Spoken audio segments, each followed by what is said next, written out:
Hola a todos, ¿cómo están? Sean bienvenidos a esta tutoría en el cual vamos a hablar sobre Fermat y el área bajo la curva. Entonces, vamos a hablar sobre el método generalizado que hubo para determinar el área bajo la curva de las funciones y igual a x a la n, donde el n pues es cualquier número, ¿verdad? Entonces, Fermat logró descubrir esta fórmula general para calcular el área bajo la curva de la forma pues, y igual a x a la n, ¿verdad? Entonces, donde n pues es un número racional, ¿verdad? Donde es distinto tiene que ser distinto de 1, ¿verdad? Entonces, nosotros vamos en esta parte vamos a estudiar un poco el caso particular cuando n es igual a 2, ¿verdad? Entonces, para la función, en este caso sería y igual a x cuadrado. Entonces, lo que vamos a hacer es calcular el área bajo la curva. En este caso, va a ser desde 0, ¿verdad? X igual 0 hasta x igual a. Es decir, toda esta área que está bajo la curva mediante este método de Fermat. Entonces, eso es lo que vamos a hacer. Entonces, lo que hace Fermat es dividir este intervalo, entonces, en subintervalos. Eso es lo que hace, y para ello lo que ocupa es un número, en este caso que han llamado e, que es menor que 1. Entonces, cuando se multiplica el valor de a por e, ese valor es menor que a, ¿verdad? Porque e es menor que 1. Entonces, de la misma forma, como e es menor que 1, e al cuadrado es menor que e, ¿verdad? Entonces, todos estos valores que se van creando acá, es decir, cuando vayan multiplicando a por e al cuadrado, a por e al cubo, a por e a la cuarta, entonces así sucesivamente, todos estos valores van a ir estando por debajo de a, ¿verdad? Es decir, acá tenemos a por e, luego a por e cuadrado, luego este otro valor es a por e al cubo, ¿verdad? Y así sucesivamente, ¿verdad? Y lo que vamos obteniendo acá, justamente cuando evaluamos estos valores en la gráfica, ¿verdad? En la gráfica recordemos que es x al cuadrado, ¿verdad? Entonces, por ejemplo, aquí tenemos a al cuadrado, tenemos a por e, aquí tenemos a por e al cuadrado, y así, ¿verdad? Sucesivamente. Entonces, se van tomando estos valores que van a ser nuestros temas de los intervalos, y estos es los intervalos que nosotros vamos a ocupar. Y si nos fijamos, nosotros estamos tomando en esta función, que es una función creciente, ¿verdad? Es una función creciente, estamos tomando los extremos, ¿verdad? Mejor dicho, estamos tomando los máximos, ¿verdad? Los máximos valores que toma la función, el máximo valor que toma la función en ese intervalo, ¿verdad? Para los valores de x que estén dentro de a y a por e, ¿verdad? Entonces vamos tomando estos valores y eso van a ser nuestras alturas de los rectángulos. Entonces recordemos que lo que se está haciendo acá es aproximar el área mediante la suma de rima. Y recordemos que para la suma de rima nosotros podemos tomar cualquier valor x en los intervalos, evaluarlo y tomar a ese como nuestra altura de los rectángulos, ¿verdad? En este caso, lo que se va a tomar es justamente el valor, ¿verdad? Más grande que toma la función en ese intervalo. Entonces, en este caso, como la función es creciente, se va a tomar del extremo superior, ¿verdad? En este caso, para el intervalo desde a por e hasta a, se va a tomar la función evaluada en a, ¿verdad? En el intervalo de a por e al cuadrado hasta a por e se va a tomar la altura de como la función evaluada en a por e, ¿verdad? Eso es lo que se va haciendo. Entonces acá nos dicen que el rectángulo mayor tiene base a menos a por e y altura al cuadrado, ¿verdad? Y por lo tanto su área es esta, ¿verdad? Al cuadrado por a menos a por e, ¿verdad? Entonces la altura justamente es el valor en el cual se evalúa la función. Entonces, y de ahí vamos haciendo lo mismo hacia la izquierda, ¿verdad? El segundo intervalo tiene altura, ¿verdad? Bueno, tiene longitud a por e, menos a por e al cuadrado, y altura tiene a por e al cuadrado, ¿verdad? Entonces, de modo que su área es esta, ¿verdad? Es decir, a al cuadrado por el cuadrado por a por e menos a por e cuadrado. Entonces, y así lo vamos haciendo de manera general y obtenemos estas áreas, ¿verdad? Tenemos estos rectángulos, estas áreas de los rectángulos. Esto es lo que tenemos acá. Aquí tenemos el área del primer rectángulo, del rectángulo más grande. Aquí tenemos el área del segundo rectángulo. Y este es el área de nuestro tercer rectángulo. Esta área tiene que ser el área de nuestro cuarto rectángulo. Pero aquí hay un pequeño detalle. Justamente el área que le continúa a este valor es a al cuadrado por e a la sexta, ¿verdad? Por e a la sexta. ¿Por qué? Porque estamos evaluando a por e al cubo al cuadrado, ¿verdad? En la función. O sea, nos queda a por e al cubo elevado al cuadrado. Eso. Entonces, eso es al cuadrado por e a la 3 por 2, ¿verdad? En ese caso es 6, ¿verdad? Entonces, ahí hay que tener un poco de cuidado con respecto a este. Es decir, este ya sería el área de nuestro... Bueno, en este caso es el área de nuestro cuarto rectángulo, ¿verdad? Porque también podemos fijarlos en el comportamiento que llevan estos intervalos, estos que están acá. Vean, es a menos a por e. Acá tenemos a por e menos a por e cuadrado. Aquí tenemos a por e al cuadrado menos a por e al cubo. Y aquí tenemos a por e al cubo menos a por e a la cuarta.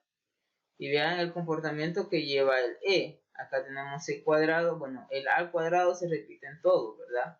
Y aquí el e sería e cuadrado, e a la cuarta, e a la sexta, e a la octava, y de manera general es e elevado a la docena, es decir, el e va a estar elevado siempre a un número par. Entonces eso es lo que está sucediendo. Entonces acá pues hay un pequeño error con respecto a esta área, ¿verdad?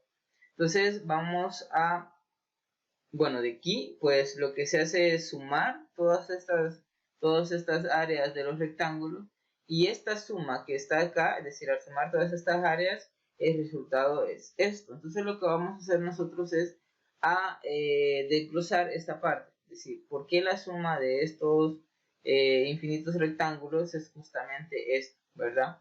Entonces eso es lo que vamos a hacer, y vamos a tener en cuenta el error que está acá, ¿verdad? Ese problemita que está acá. Entonces esa parte pues la vamos a escribir, que sería a al cuadrado por e a la 2n, ¿verdad? Al cuadrado por e a la 2n, y aquí sería e elevado a la n, ¿verdad? Si nos fijamos la relación que vamos obteniendo acá, a la cubo, a la cuarta, y a la... Es decir, este valor es la mitad de lo que tiene el exponente de la e que está multiplicando, ¿verdad? Está como factor. Entonces tenemos e a la n, y acá tenemos e a la n más 1, ¿verdad? E a la n más 1, ¿verdad? Que este valor es una unidad más que este exponente que está acá. Entonces ese sería el término general, y como podemos ir multiplicando de manera infinita, entonces lo que vamos a hacer es escribir acá puntos suspensivos. Entonces, esto que está acá es justamente, pues, esta parte que está acá, pero ya un poco, ya corregida, ¿verdad? Con respecto a este término y con respecto al siguiente término. Entonces, lo que se va a hacer, o lo que hace acá el material más adelante, es hacer la suma de todos estos rectángulos. Entonces, recordemos que la suma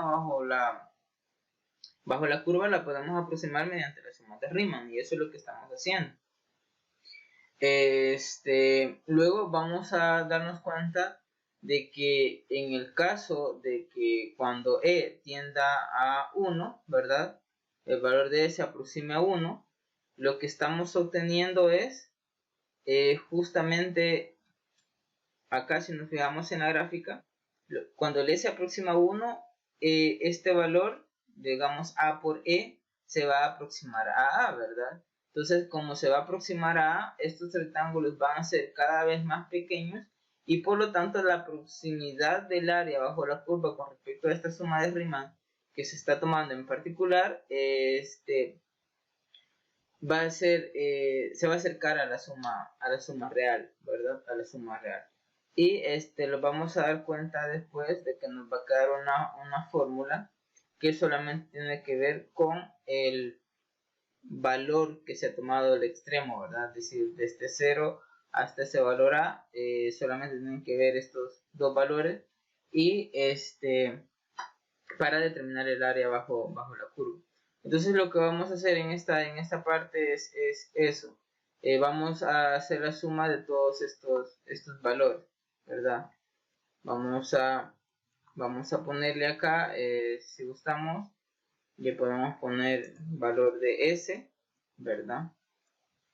El valor de S, digamos, de notación de suma, y vamos a ir escribiendo estas áreas que nosotros tenemos acá. Entonces vamos a hacer eso y vamos a ir viendo el comportamiento que van teniendo cada uno de estos valores para poder determinar a qué es igual esa suma. Entonces, bueno, aquí falta este término también.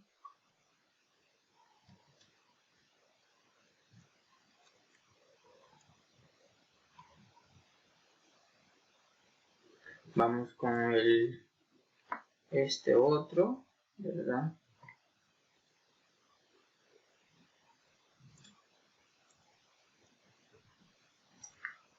Y vamos a escribir los puntos suspensivos. Aquí vamos a escribir más los puntos suspensivos. Bueno, estos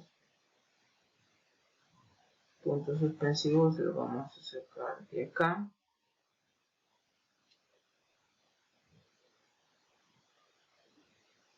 Más los puntos suspensivos más y el término general, ¿verdad? Luego, después del término general, vamos a igual a poner otro punto suspensivo que indican de que esa suma pues continúa, ¿verdad? Esa suma continúa. Entonces, eso es lo que vamos a hacer ahorita, ¿verdad? Eso es lo que vamos a hacer esta suma ahorita. Vale. Entonces, esto pues es justamente hacer una suma de Riemann utilizando límites.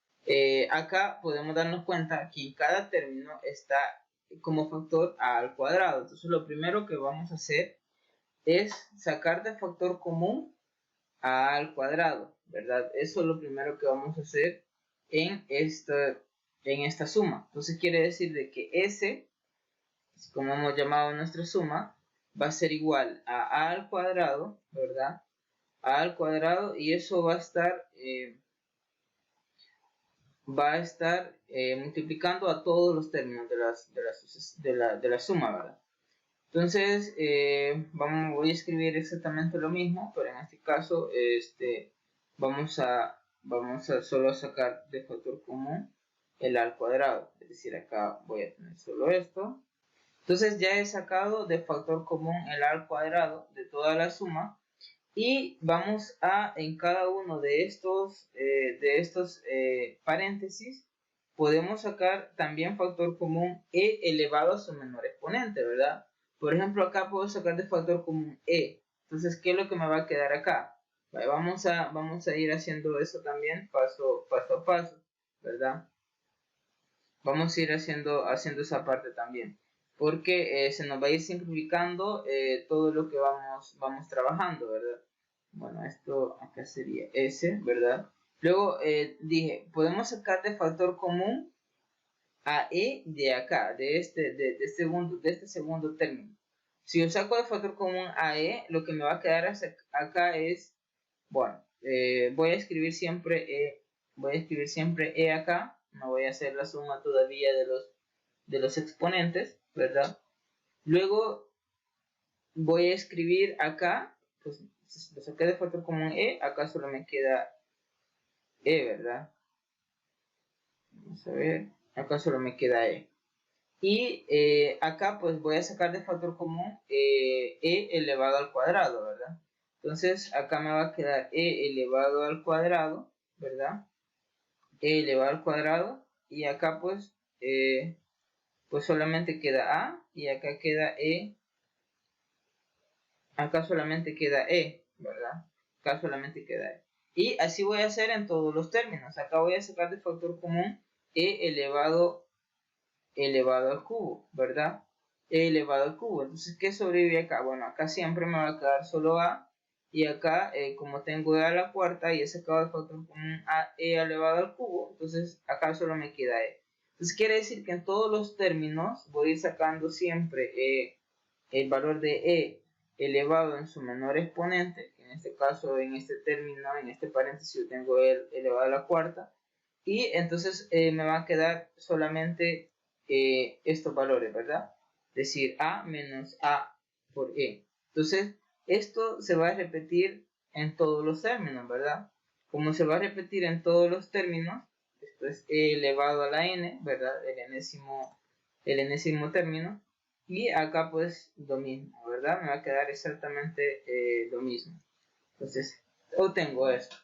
Entonces, ahora, puedo yo sacar, esto lo voy a hacer de manera infinita, ¿verdad? Yo puedo sacar como factor común estos términos, ¿verdad? Este valor que multiplica, ¿verdad? Que sería a menos a por e, ¿verdad? Puedo sacar de factor común en todos los términos, porque se repiten toditos, en toditos. Entonces, lo puedo sacar de factor común, ¿verdad? Entonces voy a tener, vean la manera en la cual se me va simplificando esta sumatoria, ¿verdad? Entonces vamos a hacer lo mismo. En este caso, bueno, tengo que s es igual a al cuadrado, lo primero que saqué de factor común. Ahora voy a sacar de factor común a menos a por e, ¿verdad? Y acá pues voy a escribir los corchetes, ¿verdad? Entonces, ¿qué me queda? En el primer término me queda 1, ¿verdad? En el segundo término me queda e.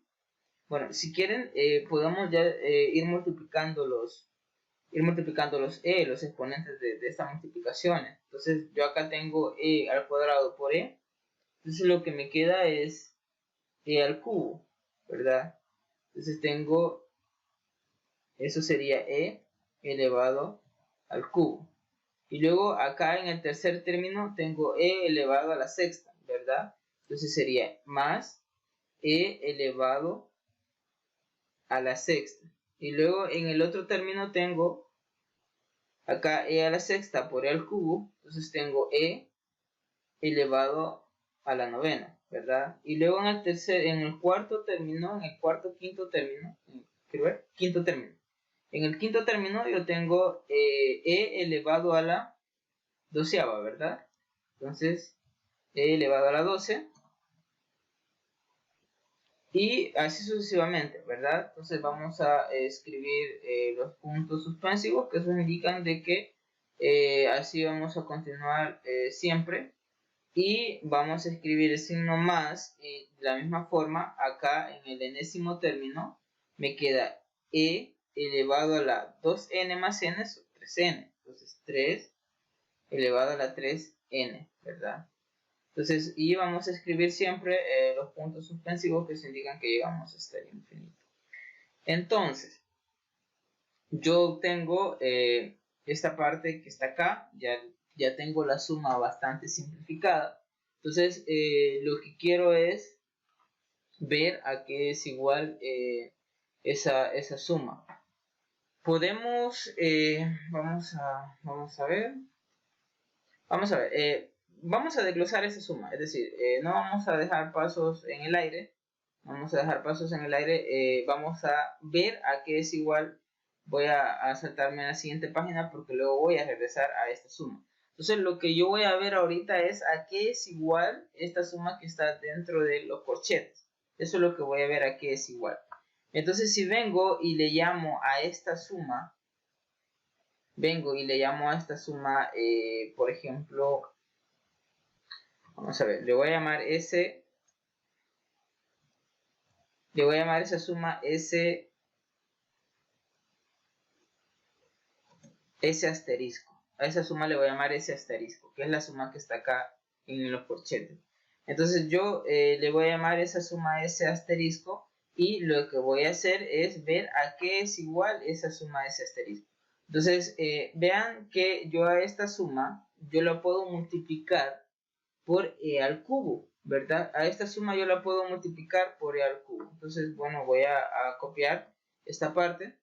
Voy a copiar esta parte y pues la voy a pegar acá. Y si yo multiplico por E al cubo, ¿verdad? E al cubo, ¿verdad? A esa suma, pues yo acá voy a estar multiplicando a E al cubo todos estos infinitos términos, ¿verdad? Es decir, acá pues va a ser, en vez de 1 voy a tener E al cubo, ¿verdad? Voy a tener E al cubo. Y en vez de acá E al cubo, yo voy a tener E a la sexta. Entonces acá voy a tener E a la novena, ¿verdad? Y luego acá E a la novena por E al cubo sería E a la 12. Y acá pues sería E a la 12 por E al cubo, sería E a la 15. Y aquí sería E a la 3n por E al cubo, que sería E a la 3n más 3, que sería 3 por n más 1. Entonces acá voy a escribir un paréntesis, lo voy a poner de esta forma, ¿verdad? Y así sucesivamente. Entonces quiere decir de que esta suma, que yo pues no sé todavía cómo es, pero o a qué es igual, pero lo puedo multiplicar por E al cubo. Entonces, ¿qué es lo que voy a hacer? ¿Qué es lo que voy a hacer con estas dos sumas? Lo que voy a hacer es dividirlas. Digo, restarlas, perdón. Las voy a restar. Vamos a pasar una línea. Sí, les voy a restar estas dos sumas. Entonces, voy a hacer lo siguiente. A esta suma, ese asterisco, le voy a restar esta otra suma, E al cubo por ese asterisco. Entonces, ¿qué voy a tener? Voy a tener ese asterisco menos E elevado al cubo por ese asterisco, ¿verdad? Eso es lo que voy a hacer. A la primera suma le resto la segunda. Entonces, ¿qué va a pasar? Bueno, me va a quedar 1, ¿verdad? Y este valor se va a eliminar con este que está acá. Este valor se va a eliminar con este. A la novena con este. A la doceava con este. Y luego a la 15 con este.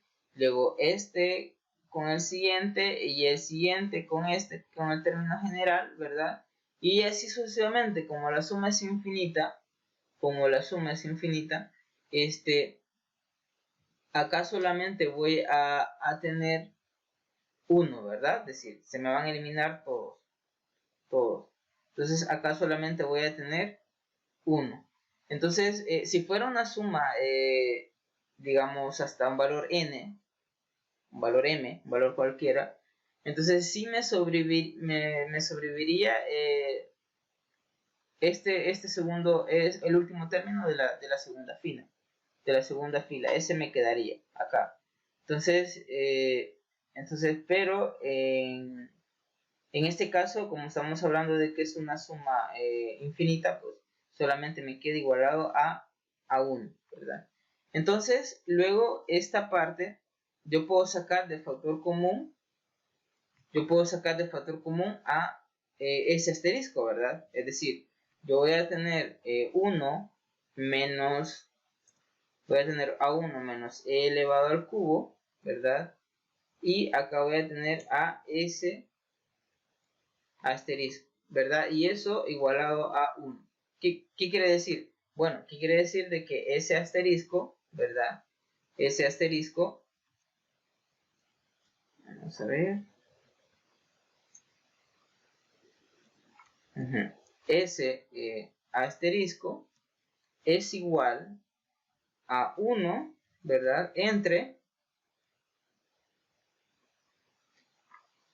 1 menos e elevado al cubo. Entonces, a eso es igual ese asterisco. Bueno, pero podemos seguir desarrollando esta parte. Pero, bueno, sí, continuemos. para luego pues ya no hacer muchos pasos en esta suma que tengo acá. Entonces voy a escribir, esta es una diferencia de cubos, vean, yo acá tengo 1, pero este 1 es igual a 1 elevado al cubo, ¿verdad? Entonces yo tengo una diferencia de cubo, entonces vamos a recordar esa diferencia de cubos, es decir, si yo tengo, bueno, por decir algo, ¿verdad? Vamos a ver. Si yo acá tengo a elevado al cubo menos b elevado al cubo, eso es igual a ¿quién? Bueno, eso es igual a menos b, eso es igual a menos b por a al cuadrado más a por b más b al cuadrado, ¿verdad? Más b al cuadrado. Entonces, esa diferencia de cubos es esta que está acá. Entonces yo lo puedo acá, pues, lo puedo reemplazar. Es decir, ese asterisco que lo podemos poner acá, ese asterisco lo puedo escribir de la siguiente manera, ¿verdad? Acá voy a escribir en el denominador, es decir, en este caso A es 1 y B es E mayúscula, ¿verdad? Entonces yo acá tengo 1 menos E y acá multiplico por 1 más A por B, que sería E, más E al cuadrado, ¿verdad? Más E al cuadrado. Entonces tengo esa parte. Entonces ahora sé que ese asterisco es de esa forma, entonces voy a sustituir todo esto justamente acá, ¿verdad? Es decir, vamos a copiar esta parte, y vamos a hacer lo siguiente. Perdón. Vamos a hacer lo siguiente. Bueno, acá tengo que S es igual a al cuadrado por A menos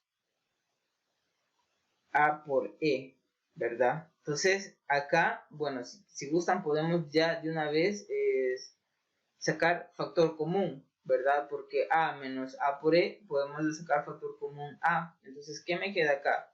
Me queda A al cubo y acá me queda 1, ¿verdad? Vamos a ver. Acá me queda 1 y acá me queda solamente. Entonces tengo esto y esto está multiplicado por esa suma que está dentro de ese corchete, que ya dijimos que es justamente esta parte que está acá. Entonces vamos a copiar esta parte y la vamos a pegar acá y obtenemos esto. Entonces esto que está acá yo lo puedo eliminar, ¿verdad? Este es 1 menos e, lo puedo eliminar con este 1 menos e. Entonces obtengo que S, ¿verdad? Que es la suma, es igual al cubo, ¿verdad? Entre esto que está acá, ¿verdad? Sería este otro producto. Entonces, entre eso. Ahora, esa es justamente la suma a la cual, bueno, acá pues ya no es necesario tener los paréntesis, ¿verdad? Vamos a escribir 1 más E al cuadrado, ¿verdad? Bueno, tenemos esa suma que es a la cual está igualada, ¿verdad? Lo que pasa es que acá pues no se hacen todos esos pasos que hemos visto nosotros, pero ocupando ese proceso pues se llega, ¿verdad? A que esto es igual a, esa suma es igual a e al cubo entre 1 más e más al cuadrado, que es lo que tenemos acá. Ahora nosotros vamos a aplicar lo que hicimos, ¿verdad? Es decir, lo que dijimos en algún momento, es decir, cuando e tiende a 1, es evidente que los rectángulos cada vez son más angostos, ¿verdad? Y a medida que los rectángulos cada vez son más angostos, lo hablamos en su momento, la suma de las áreas pues es más exacta, ¿verdad? Se aproxima cada vez más al área bajo la curva. Entonces, si al final hacemos tender a e igual a 1, ¿verdad? A e hacia 1, ¿verdad? Entonces, decir, vamos a tener la suma exacta, ¿verdad? Cuando e tiende a 1, la suma que hemos obtenido anteriormente va a tender a la suma exacta del área bajo la curva, ¿verdad? Entonces, al valor exacto del área bajo la curva. Entonces, al hacer e igual a 1, ¿verdad? Con ese razonamiento, entonces acá nos queda 1 y acá también nos queda 1. Entonces nos queda a al cubo entre 3, ¿verdad? Que tenemos sumando 3 veces 1, entre 3. Entonces, ese es el área que nosotros vamos a buscar. Bueno, eso sería todo, así que nos vemos hasta la próxima.